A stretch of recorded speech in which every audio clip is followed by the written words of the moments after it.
Today you join me in setting my wheels up tubeless.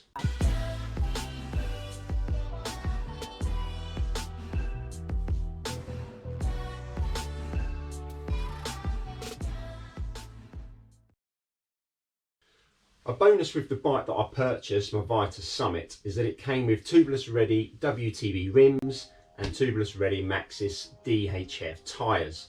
I also got some tubeless valves in the accessory box that came with the bike, and I've since purchased some stand sealant, which means we now have a full house of the required ingredients to get these wheels set up tubeless. So why would you want to go tubeless with your tyres? Well, firstly, it means less pinch punctures when riding, so if you're prone to picking up a few of those, this will definitely help you. Secondly, it will allow you to run lower pressures. Running lower pressures will help you find more grip in most conditions. Finally, you'll benefit from a weight saving on the rotational mass, as you will no longer need to run tubes. This weight saving should make the bike feel more nimble. I'm just going to weigh this front wheel now. 5 pounds and 9. 5 pound 9 ounces. Now we need to obviously get the tube out of the rim. So if you've got a valve cap on there, take that off and obviously get all of the air out.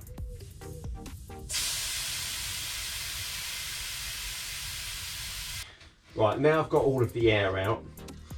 The tube does need to come out of the tyre.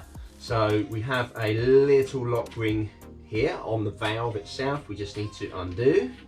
Put it somewhere safe, because you may well need that if you're going to reuse this tube, and it's probably advisable if you're going to go on a big ride to take a tube with you. This tyre is already seated on the rim. It's seated on there because of the inner tube. The inner tube's inflated, the tyre is on. What I'm going to try and do is just unseat one bead on one side of the rim so I can pull the tube out, and then it should hopefully make it a little bit easier when we go to inflate the tyre when we're setting it up tubeless. Now, as it's quite cold today, I don't know how easy this is going to be. Oh, that's fine. I'm just pulling that back there. Don't know if you can see that. Pulling that bead away from the rim. But on the other side, I've got my thumbs on the rim itself, so I'm not pushing this bead out of the way. So we do that all the way around the tyre. I think that is it. Right. So now we need to get the tyre off of the rim itself. Now I am actually going to use tyre levers for this. Plastic ones. I'm not going to use a metal tyre lever or spoons or anything, because if you bend the rim or dink the rim and you're trying to set it up tubeless, it might affect how effective that's going to be in actually creating a seal around the bead. So let's see if I can start to get this out.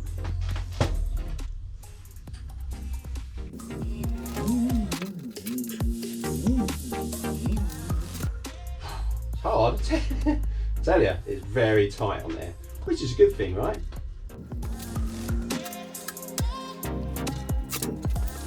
There we go. I've started to peel that back there, as you can see. Hopefully now I can get my fingers under. If you're working in warmer conditions, the rubber might be a bit more compliant in flexing and coming off. Your fingers will definitely be more compliant. There we go, it's coming. I don't need the levers now. So we've pulled one bead off all the way around the wheel.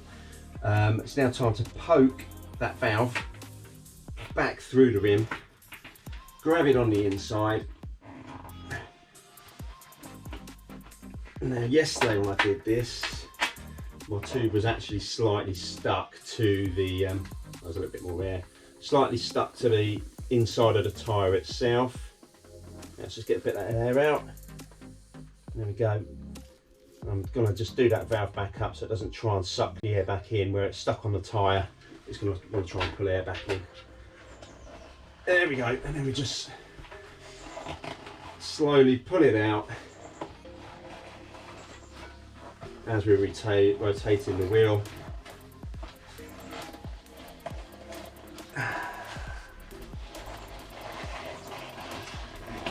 And then that can be, actually before we put it to one side, I'm just going to put that little lock ring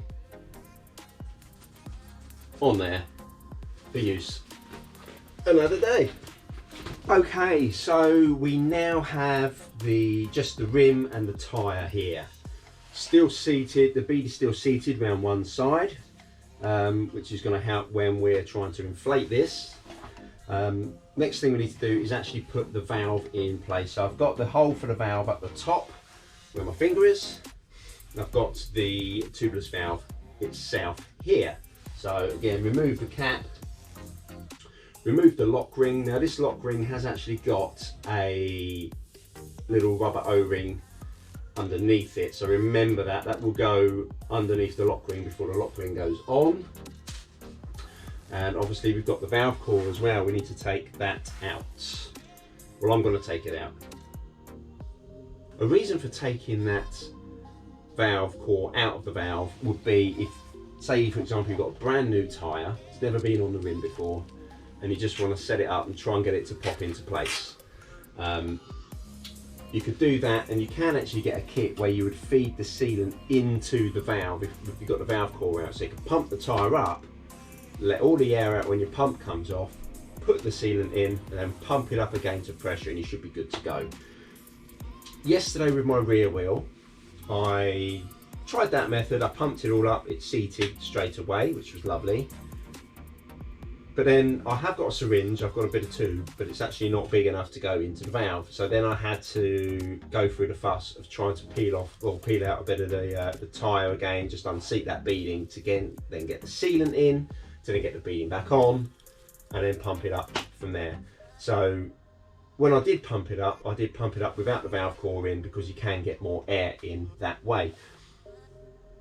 I don't think I'm going to pump this one up first today without any sealant in, because I'm quite confident that it's going to work okay.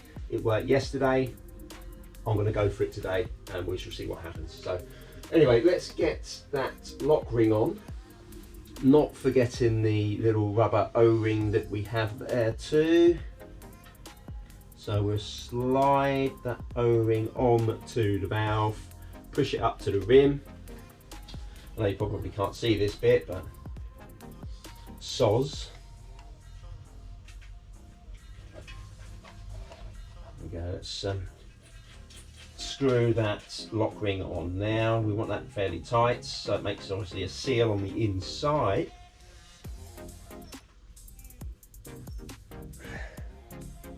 There we go, that is one tight valve. So now what we need to do is basically get the tyre back on the rim.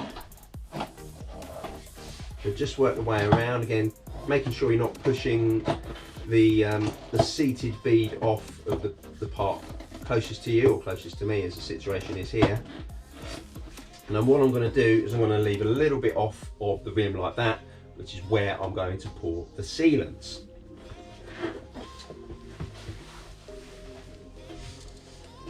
Okay, I have got my valve here. You can have the valve at the bottom if you want to, just as long as when you're pumping it up, you have the valve.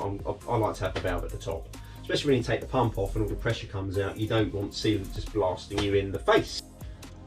Okay, as I've already mentioned, the sealant I've got is Stan's no tubes tyre sealant. Now apparently this was the first mountain bike tyre sealant available. They must know what they're doing. I bought it. I mean, any sealant will probably do the job. This is just the one I went for. I got it for a great price. So the amount of sealant that I'm putting in, my tyres here are 27.5s or 650Bs, depending on what you want to call them. And they're 2.5 wide. Now Stan's recommend that you put anywhere between 2 and 4 fluid ounces into your rim or into the tyre. I'm going with 3 fluid ounces. Now 3 fluid ounces, if you're working with a metric system, is around about 85 millilitres. So 85 millilitres, 3 fluid ounces. There is a marking system on here, but if you wanted to put it into a measuring cup or something, that could be an option for you too. So I'm just going to literally undo this now. Where am I in a minute? Right, I need to go. Right, I need to have 10 fluid ounces left in here. There's 13 in there at the moment, 16 originally. 3 have gone in my rear. Let's get 3 in here. Try and do this so you can see it a bit better. Okay, here we go. Squeeze that into the bottom. Careful as you go. It's harder to take it out than it is to put it in. And I don't want to have the mess and the issue of trying to take some out. We want to do this as speedy as possible. How much have I got there now? I say that's it. I would say that is, yeah, definitely. I've got 10 fluid ounces left in that bottle out of the 16. As I say, 3 went in the other, 3 in this one. Let's go. So we've got, it's all in the bottom. I'm just now going to rotate that around that way, like so. So obviously the fluid has stayed pretty much in the bottom of the tyre. Now this is just while I try and get this top part on. I'm just going to wipe that little bit off of there. Go. It can be messy doing it this way, but if you take your time, think about what you're doing, you shouldn't pour it all over you. Right, so I'm just going to try and pop that tyre back on. And again, where it's cold, it can be quite hard to do it. You might feel like you're having to wrestle that tyre back onto the rim.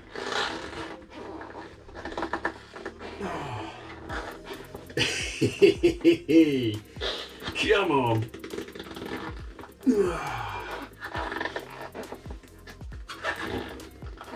Oh my God. Don't even think it's going. Or is it? Oh, my fingers are nearly dead.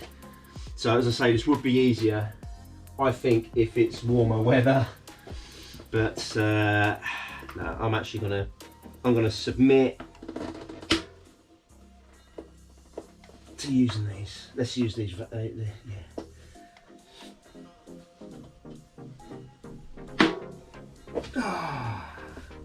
Oh, there we go. Can I now get it on?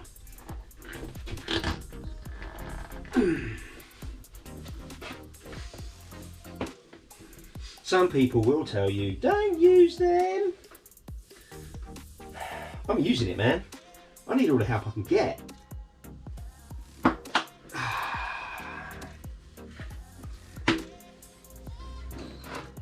And that bit, surely I can pull that bit on the rim. Oh, nope. That is tight. Oh my God.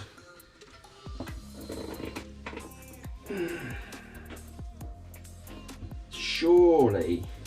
Come on. Get that right in the middle. Oh, there we go. Good stuff. Right, again, just have a quick wipe up of that sealant. Let's just come out the edge. And now this is where you might want to help to do yourself a favour. I'm actually going to manipulate the tyre. I'm going to press down in the middle at the top and try and pull that bead as close to the edge of the rim as possible.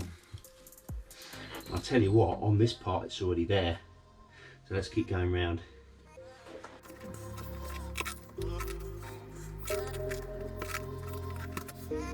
So now I've manipulated that bead closer to the rim on this side. It's time to try and get some air in there. So let's see what's going to happen. I'm going to try and pump it up to about 50 psi to make sure it seats okay. Let's go.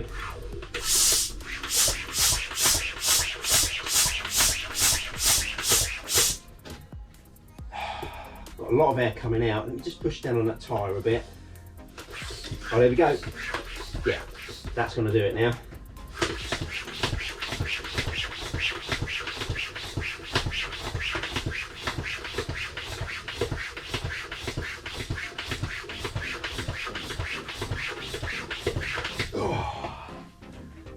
Right, I'm just going to have a quick look to see what's happening. There's a little line that runs all the way around the tyre. I'm just making sure it's an even distance away from the rim. All the way around. I don't actually, it doesn't look like it's sat right. Down this side it's not sat right. So I'm going to take some of that air out. Just have another little look. It's a blast out, but don't panic.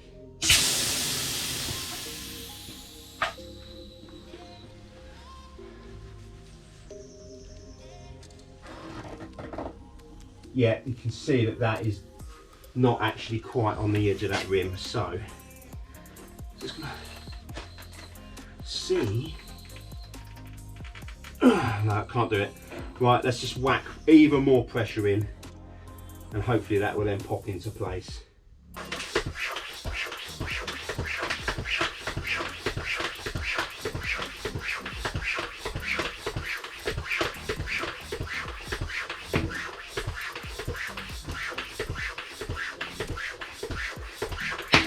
There we go, there's the pops.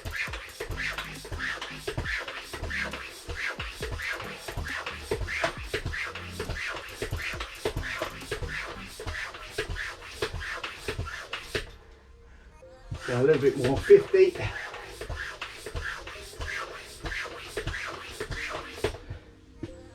There we go, that's 50 psi. Let's just have another little look visually around there. Yeah, that's looking good to me. Right, what we've got to do now is take the air out again, put the valve coil back in, pump it up to about 40 psi and just make sure that the inside of the tyre is coated with the sealant.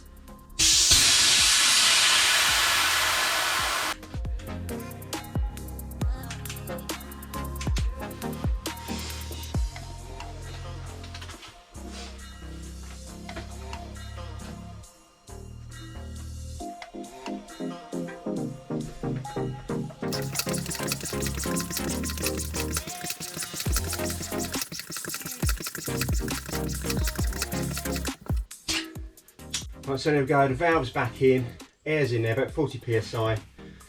Just going to run, make sure the sealant is running around the outside. Both sides, flip it over.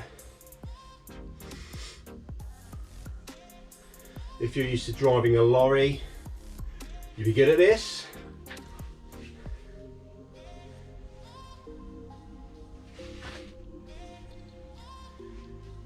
Go, we need to make sure it just gets around there nice.